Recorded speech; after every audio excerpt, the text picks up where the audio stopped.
தொடர்கிறது எமது நாடகம். கண்டுகளியுங்கள் நண்பர்களே. அடிக்கும் போட்டும் மனசுங்களுக்கு இல்லை போறான் இங்க போறான்னு தெரியாது. போய் பார்ப்போம் இங்க போறான்னு தெரியாது.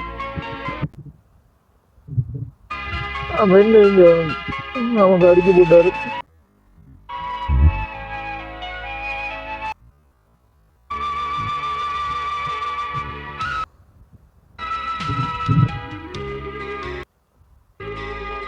அங்கே அந்த அடிக்கிற போல அப்ப அடிக்கும் போட்டோம். என்ன செய்யுது தம்பி தம்பி,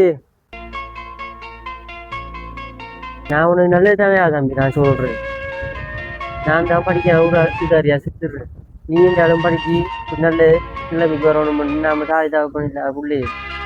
அப்ப நான் உன்னை பாக்குறேன் என்னதுக்கு நல்லது தானே நான் சொல்றேன். நீ என்ன போல கஷ்டப்படக்கூடாது. அந்த தொழில் இந்த தொழில் நீ கஷ்டப்படாம நல்லா படிச்சு 4 பேர் நல்ல விதமா சகிக்கிற மாதிரி வரணும்ன்றதால நான் கிடந்த வெயில் வழியை கிடந்து கஷ்டப்படுறேன். அது கூட நீ புரிஞ்சு கொள்ளாட்டி நான் என்னடா தம்பி செய்யட்டும். சரி தம்பி வா போ சாப்பிடுவோம். நாம சாப்பிட தரதாண்டா உன்னை நான் கூப்பிட வந்தேன். நீ போனை பார்த்துட்டு இருக்கே, எப்போ பார்த்தாலும் போனை பார்த்துருக்கீங்கன்னா போன் வந்தேடா, அதான் நான் அடிச்சு போடுறேன். சரி போச்சு கொள்ளாம வா போய் சாப்பிடுவோம் வா. சரி வா நாம போய் சாப்பிடுவோம் நேரத்துக்கு வா. சாப்பிடாம இருப்பா நீ. கையடக்க தொலைபேசிகள் எமது வாழ்க்கையில் அவசியமானதுதான்.